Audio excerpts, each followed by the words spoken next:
Në lajme ndër të tjera do të ndishin nuk ndalin azilantët nga Shqipëria, 21% më shumë aplikime nga janari në shtator. Gjendemi në vështirësi, por ngrohen në shkolla e kopshte kemi përmirësuar me 1 orë, deklaron bashkia Gjirokasti, pas së cilës ngroja do të nisë prej ditës së hënë pasi moti ka qenë një ngrohtë. Shkolla Koto Hoxhi festoi konventin e të drejtave të fëmijëve zbatuar nga gjësitë e OKB-s që prej 20 nëntorit të vitit 1989 me moton të ngjyrosin të drejtat tona. Edicioni informativ në televizionin Kanal 7 mundësohet nga Epi Plot Dekor.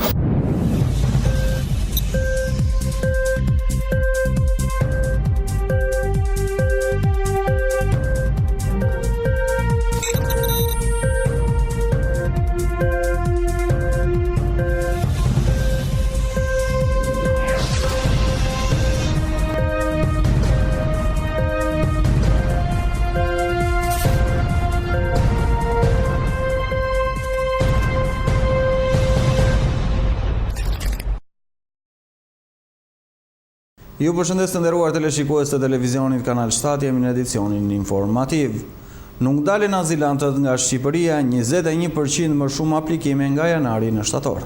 Ndonse ka normë më të lartë refuzim të kërkesave dhe jeton në një vend që nuk ka luftë apo konflikt etnik, asnjë nuk i ndan shqiptarët që të përplasen dyert e Europës si azilant. Edhe në muajin shtator aplikimet për azil për herë të parë nga shqiptarët në një nga vendet e Bashkimit Evropian ka njohur rritje sipas të dhënave publikuar nga zyra e mbrojtjes europiane për azilantët. Gjatë periudhës janar-shtator numri i tyre u rrit me 21% krahasuar me një vit më parë. Në total për 9 muajt e parë të këtij viti kanë aplikuar për herë të parë dhe 15469 shqiptarë të tjerë, ndërkohë që për të njëjtën periudhë të një vit më parë, numri i aplikimeve ishte 12835. Vetëm muaji shtator ka pasur 1734 aplikime të reja, duke shënuar një rritje prej 14% në raport me muajin e kaluar. Shqipëria renditet në 10 vendet kryesore të origjinës azilkërkuesve në Europë së Bashku me vende si Pakistani, Turqia, Iraku, Kolumbia, Irani dhe Nigeria, por edhe vendi vetëm në Europë. Gjatë muajit shtator numri i përgjigjeve negative nga ne autoritetet ishte 1321, ndërsa vetëm 57 kërkesa ju dha status si refugjatit. Autoritetet përkatëse nga BE vlerësuan shtator se vetëm 47 prej tyre kërkesave duhet përfitojnë azil. Kjo tregon normën e ulët të pranimeve të kërkesave nga shqiptarët. Aplikantë gjeorgjan dhe shqiptar kishin nivel më të ulët të njohjes midis 10 vendeve kryesore të origjinës, shkruhet në raportin mujor.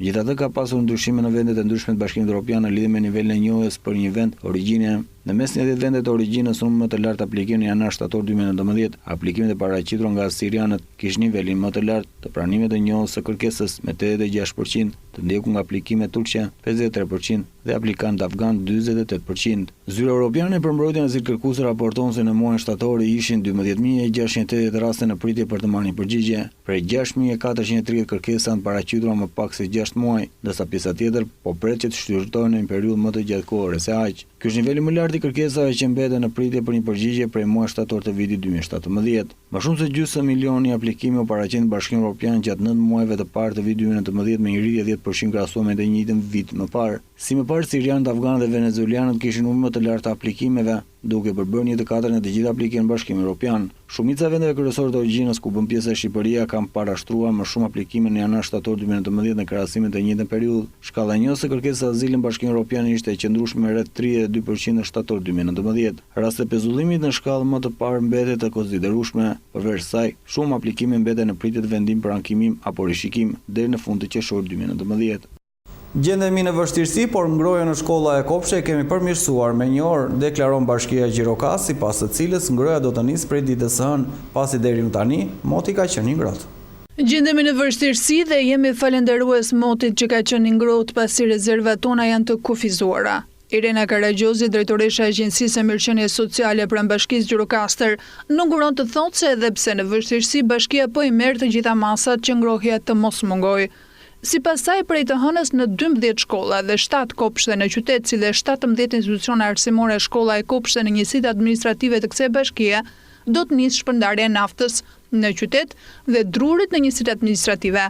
Sipas saj, ndryshe nga një vit më parë, ku ngrohja funksiononte vetëm 1 orë, këtë vit do të jetë 2 orë. Bashkia Gjirokaster ka planifikuar dhe ka marrë gjitha masat e nevojshme që deri javës tjetër gjithë shpërndarja e mjeteve ngrohëse në shkollat dhe kopshet jetë funksionale. Megjithatë vlerësojmë shumë edhe na pëlqen ideja që deri tani koha ka qenë ngrohtë sepse rezervat tona janë të kufizuara. Nga dita e hënë fillon shpërndarja e lëndëve drusore në të gjitha njësitë, shkollat dhe kopshet e njësive administrative, përveç shkollës së Lënxhërisë dhe shkollës së Simzeneli. Kurse në qytet është bërë plani i shpërndarjes për gjitha kopshet dhe shkollat për shpërndarjen e naftës dhe sigurisht që brenda javës tjetër nga e hëna gjitha kaldajat do të ndizen, por vazhdoj të them që vlerësojmë faktin që kanë qenë ngrohtë sepse ne gjendemi në vështirësi burimesh ngrohëse në Bashkinë Gjirokaster. Megjithatë në fund të javës tjetër gjitha kopshet dhe shkollat e njësive administrative dhe të qytetit do të jenë në sistem komplet ngrohës. Zonja Karagjozi thot gjithashtu se kontributi prindërve është i pritur, por gjithmonë nëse duan dhe nëse kanë mundësi. Pjesën e blerjes së prizave, se në fakt gjithë këtu jetojmë dhe kemi dëgjuar shumë herë këtë pjesën. Në çdo vend botës, ju e dini mirë se qytetarët botës lirë jeni, ekziston kontributi i shkollave dhe i kopsheve, që do thot prindi në një farë mënyrë kontribon në shkollën e fëmijës së vet ose në kopshtin e fëmijës së vet. Kjo do të thotë që shteti s'ka përgjegjësi, sigurisht që shteti ka përgjegjësi, por kontributi mund të ishte nga 2 deri në 5000 lekë të vjetra, le të themi, jo në ato kontributet me vlera aq të mëdha dhe detyruese që kanë qenë nga vjet e vitet e kaluara. Kështu që si vjet është reduktuar kjo pjesa e kontributit dhe gjithmonë është me dëshirë. Do thënë ai që ndihet i lirshëm dhe në mundësi ta bëj këtë gjë për të kontribuar. Pastaj pjesa e rezistencave dhe prizave që jeni duke thënë është pjesë plotësuese komplementare e ngrohjes së shkollës, sepse ne jemi duke i marrë gjitha masat siç jam duke thënë, për ngrohjen me sistemin kaldaj, pelet edhe lëndë drusore. Megjithatë prizat janë në ditë si kjo e sotmja, ditë dielli që plotësojnë në një farë mënyrë mëngjesin.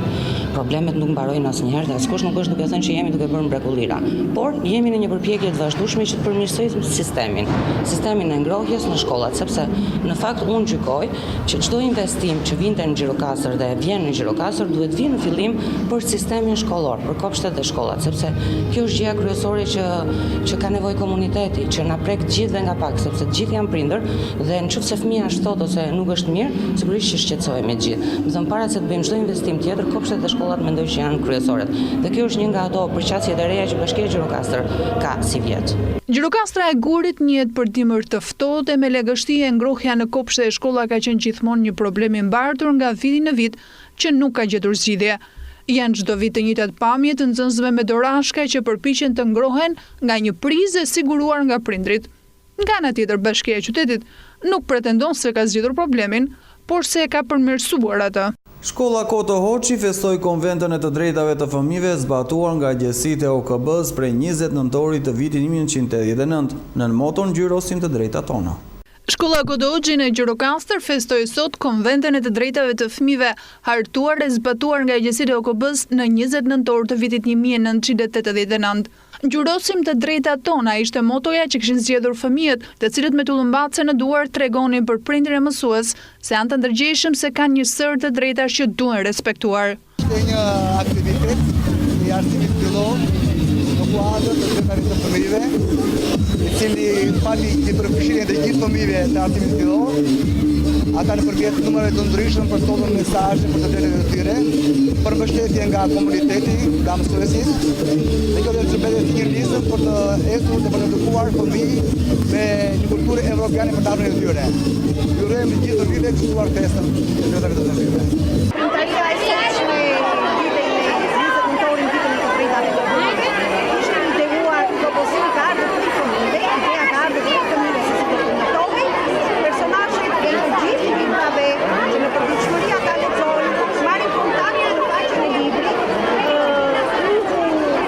përjetësuan le të themi kështu tek fëmijët me veshjet dhe interpretimet e tyre. Personazhet e krallave, të aventurat, të bukurat dhe të mrekullueshme për fëmijë, kishte dëgjuar që në botën e anet e fëmijëve ka të drejta ashtu siç ka të detyrat dhe përgjegjësi.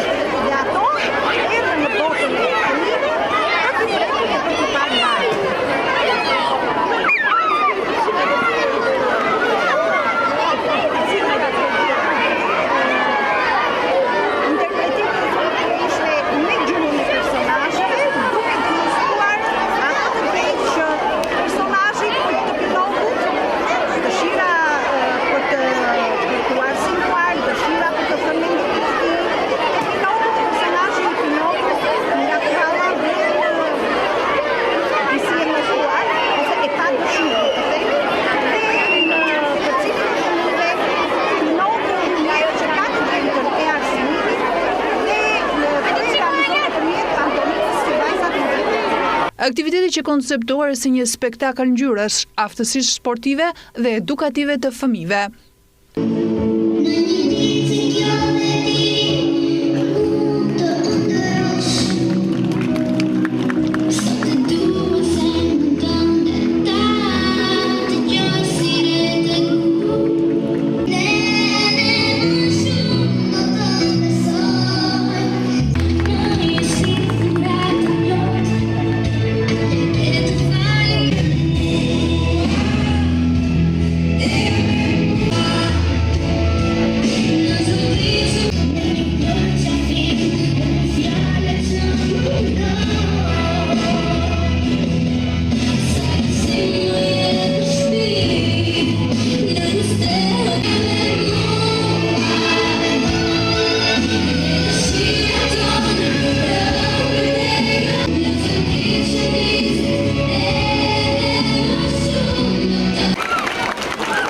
E themeluar nga Kombet e Bashkuara në vitin 1954, Dita Ndërkombëtare e Fëmijëve synon të promovojë mirëqenien e fëmijëve kudo, të parandalojë çdo formë dhune nga opozimi ndaj tyre, si dhe të inkurajojë mirëkuptimin ndërmjet fëmijëve në të gjithë botën. Në 20 nëntor të 1959, Asambleja e Përgjithshme e Kombeve të Bashkuara ka miratuar Deklaratën e të Drejtave të Fëmijëve dhe Konventën e të Drejtave të Fëmijëve në vitin 1989.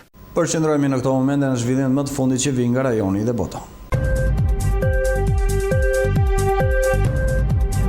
Prokurori i përgjithshëm i Izraelit akuzoi zyrtarisht të njëjtën kryeminist Benjamin Netanyahu për një sër çështjes korrupsioni, duke çuar sistem politik tashmë të paralizuar të vendit në çrregullim të mëtejshëm dhe duke kërcënuar kontrollin e pushtetit të zot Netanyahu për një kohë të gjatë. Prokurori i përgjithshëm Avichai Meti Bilte e akuzoi zot Netanyahu për mashtrim, shkelje të besimit dhe pranim të rishfetit në 3 skandale të ndryshme. Është hera e parë që një kryeminist i Izraelit detyrë akuzohet për një krim. Akuzat kundër Netanyahut përfshin dyshime që ai pranoi se qindra mijëra dollar në mall rasti shampanjë, cigare nga miqtë e tij miliarder, ka ofruar favore tregtie për një botues gazete dhe ka përdorur ndikimin e tij për të ndihmuar një manjat të pasur të Telekomit në këmbim të një mbulimi të favorshëm në faqe popullore lajmesh.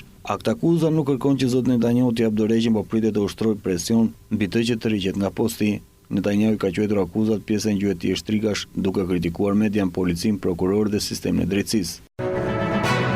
Agjencia Ndërkombëtare e Energjisë Bërthamore ka kërkuar Iran detaje për një koalicion të padeklaruar ku janë gjetur gjumë të uraniumit të pasuruar. Teherani ka dështuar të ofrojë më shumë informacione. Çështja ka shtuar tensionet të cilat u rritën pas veprimit të Iranit në drejtim të shkeljes së marrëveshjes bërthamore të vitit 2015. Është çështje thelbësore që Irani të punojë me agjencitë për të zgjidhur menjëherë këtë çështje, deklaron kreu i Agjencisë Ndërkombëtare të Energjisë Bërthamore, Kornel Futura. Agjencia tha në një raport të bërë publik javën e kaluar se inspektorët e saj kishin zbuluar grimca të uraniumit në një vend në Iran që nuk ishte deklaruar më parë për agjesinë. Ne kemi vazhduar të bashkëveprojmë me tona me Iranin që atëherë, por nuk kemi marrë asnjë informacion shtesë dhe çështja mbetet e pazgjidhur, tha Futura. IAEA nuk e ka emëruar vendin në fjalë për inspektorët, besohet se ka marrë mostra nga një vendodhje në rrethin e Tuzabat të Teheranit. Izraeli në të kaluarën ka pretenduar se ekziston veprimtari të fshehta iraniane në këtë vend. Fshehtë informacion nga ana e Iranit bëhet në kohë kur marrëveshja bërthamore e vitit 2015 me fuqitë botërore kërcënon të prishet. Shtetet e Bashkuara në maj të vitit kaluar tërheqin nga marrëveshja dhe filluan të rivendosë aksionin ndeshkuese nga Teheranit. Në shkruese të tjerë të marrëveshjes, Gjermania, Franca, Rusia, Kina dhe Britania e Madhe kanë bërë përpjekje të tëra për shpëtuar atë.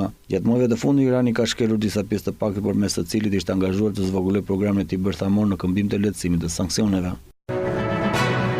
Presidenti Donald Trump njoftoi të enden se do të publikojë të dhënat mbi financat e tij para zgjedhjeve presidenciale të vitit 2020, duke shtuar se i takonte atij të vendoste mbi këtë çështje. Njoftimi vjen në një kohë kur zoti Trump po përball me paditë të thirrje nga përfaqësues politik për publikuar të dhënat rreth taksave dhe informacione të tjera lidhura me financat e tij. Unë jam i pastër dhe kur të publikoj deklaratën mbi financat e mia dikur para zgjedhjeve do të tregoj vetëm një gjë, që jam shumë i pasur nga sa mendojnë njerëzit, dhe kjo është një gjë e mirë, shkruan zoti Trump në një postim në Twitter, po pa dhënë detaje mbi pretendimet e tij mbi pasurinë që disponon. Presidenti Trump shkruante gjithashtu se hetimi i tij 2 vjeçar e ish prokurorit të posaçëm Robert Mueller lidhur me ndërhyrjet ruse në zgjedhjet, që së fundmi çojnë në dënimin e këshilltarit të tij. Roger Stone tregon se siç shkruante, ai nuk kishte asnjë problem me financat. Presidenti shkruante se zoti Mueller kishte kontrolluar të gjitha situatat e mia financiare si dhe taksat e tij, dhe se nuk kishte gjetur asgjë shqetësuese. Tashmë gjyqëtia e shtrega po vazhdon në nivel lokal në New York me prokurorë demokratë që po kontrollojnë çdo marrëveshje financës që kanë bërë. Kjo nuk i ka ndodhur kur më parë një presidenti, ajo çka që ata po bëjnë nuk është e lishme, shkruante zoti Trump. Donald Trump është kandidati i parë për president i një force të madhe politike që nga koha e Gerald Fordit në vitin 1976, që nuk publikoi të dhënat rreth pagesës së taksave.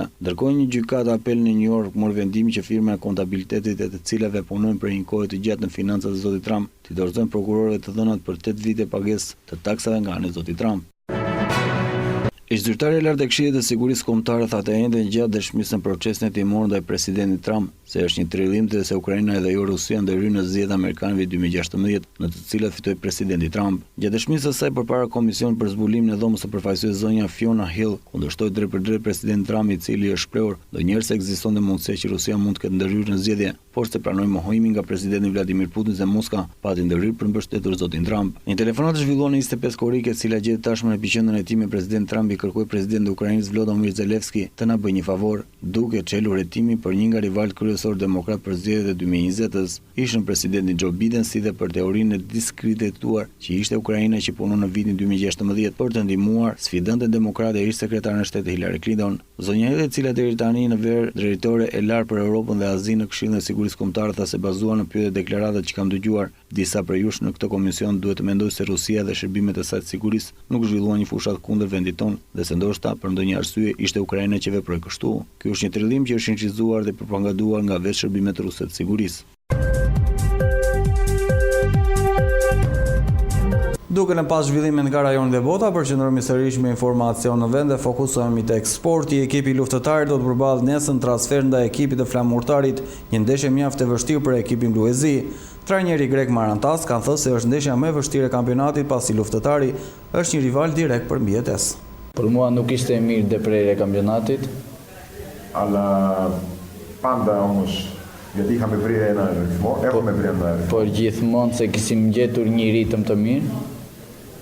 Όμως παρόλα αυτά η διακοπή μαζί με το φιλικό μας έδωσε τη δυνατότητα να δουλέψουμε αρκετά καλά και να Por ndërprerja e kampionatit, bëjmë edhe një ndeshje miqësore që na shpërbleu. Για να είμαστε έτοιμοι για αύριο. Që të jemi gati për nesër për ndeshjen. Βέβαια έχουμε κάποια μικρά προβληματάκια. Edhe kemi ca probleme të vogla. Όπως είναι αυτό με τον Ισούφη. Ajo që na dëmtua Isufi ditën e stërvitjes pardje. Και με τον Βιέντ έχουμε κάποια θεματάκια. Edhe me Viendin ka ca probleme të vogla. Και φυσικά όπως ξέρετε ο Ντέμο που είναι... Edhe që Demo që është ka qaf që është i dëmtuar. Η ομάδα κάνει όλοι μαζί άμυνα και όλοι μαζί επίθεση. Ekipi bën gjithë bashkë mbrojtje dhe gjithë bashkë sulmin. Αυτό το ότι δημιουργεί πολλές ευκαιρίες σε κάθε αγώνα είναι θετικό. Po kjo që çdo ndeshje krijojmë shumë raste po të shënuar, është shumë gjë pozitive.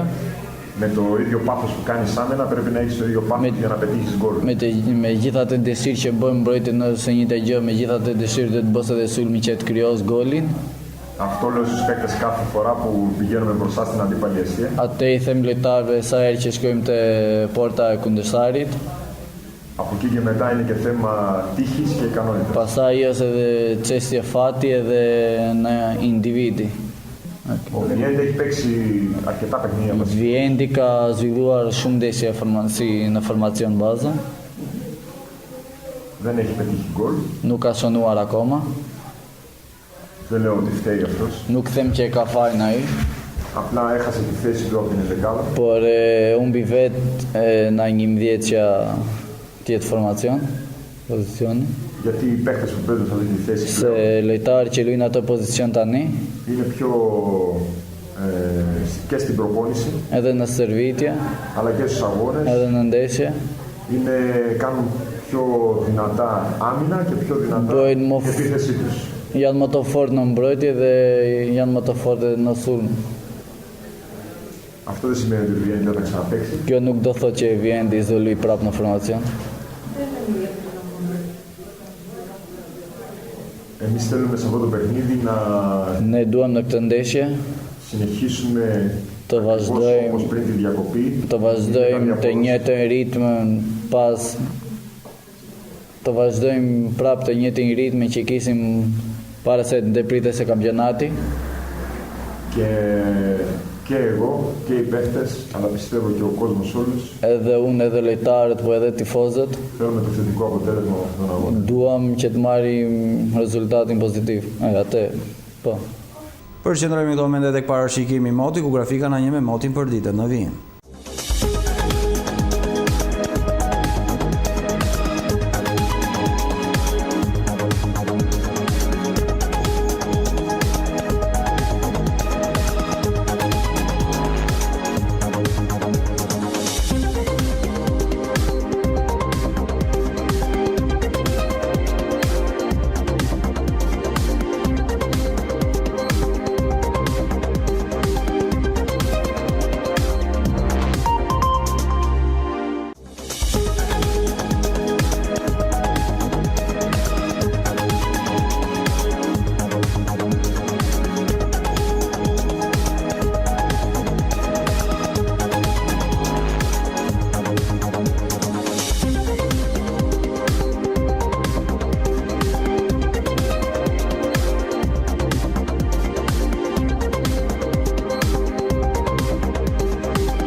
Gjirokaster.online.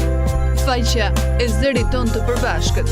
Mjefton një klik dhe aty do të gjeni lajmin që ju kërkoni. Channel 7 Gjirokaster online. Mund të na ndiqni kudo ku ju ndodheni. Lajme minutë pas minute, emisione, kronika, shtypje i ditës, foto lajm, kulturë, kuriozitete, kuzhinë, sport, transmetim live. Channel 7 Gjirokaster.online. Ajo që ju duhet. Zëri joni përbashkët.